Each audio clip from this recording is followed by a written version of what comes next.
All right, so what I want to talk about today is why rehabbing in low-income markets is actually a bad idea, okay? So first of all, most real estate investors that when they start real estate investing, flipping houses, when they start rehabbing in particular, they all go into low-income areas.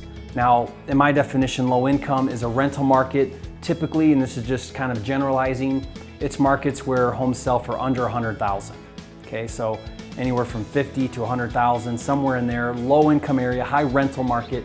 And this is really a bad idea, and here's why.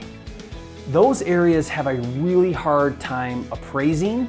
So when an appraiser comes out there, he looks at comps. There's usually a lot of low price point homes in that market, or bank-owned properties, or short sales and so on. That drives the comps down. I had an experience once where I bought a house for like 20,000, low income area, bought it for 20,000. I put like 20,000 into it, so I'm into this thing for like 40. I get a buyer for 80. I'm ecstatic, right? I'm gonna make some really good money on this deal. Appraisal comes back at like 60. You know, just killed my deal.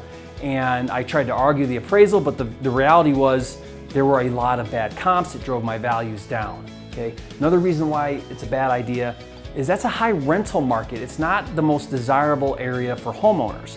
Not that you can't find a homeowner in a low income market, but there are less of them. You know, someone buying a home doesn't want to be in that low income, high rental type area.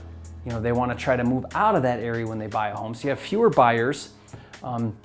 That type of buyer is also very difficult to get qualified for financing.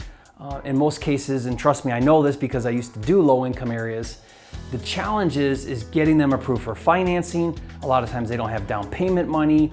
You know, you're always doing seller concessions or trying to get FHA, and it's just a big process. Sometimes you'll go through 2 or 3 buyers before you'll get one that can actually qualify for financing. Okay, so those are some of the reasons why I recommend staying out of those low income areas. But why do people go there? Why do investors always go low income? For one primary reason, it's access to capital. So they say to themselves, oh wow, I can buy this house for, I can buy this house for 50,000, I can put 15,000 into it, and I can sell it for 90. I've got capital to do that. I've got access to an IRA, or I've got an investor, or I can do that. In their mind, they can see themselves doing that level of a deal, and that's why they do it, purely for that very reason. They think it's a great way to get started, it's a great entry point into rehabbing, into real estate flipping, and in my mind, it's more risky than the higher level markets.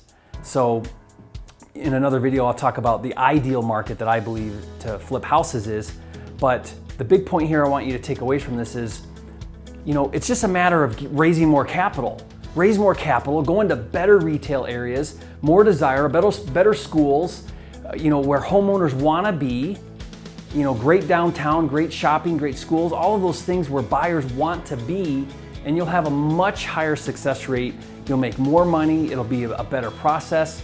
I'm not even talking about some of the pitfalls of trying to renovate in low-income areas with theft and some of those other types of issues that go on there, because they do go on. But strictly from a market analysis standpoint, go in a better area. If you don't have enough capital to do a deal in a better area, raise more capital, okay? Get more funding so you can do those deals. Get a partner that will fund deals for you, or whatever you have to do. But try to avoid rehabbing in these low-income areas is my suggestion. That's my point of view. Some people have great success. Some people do a lot of deals in low-income areas, flipping. I used to do tons of deals in the low-income price point when I first started, and had nothing but headache and challenges and appraisal issues and buyer issues. And it just was so much more work than when I finally realized I got to get out of this low-income market. And when I started flipping in higher income areas, the process was so much better. So hope you take that to heart. Hope that's helpful to you, and I'll see you next time.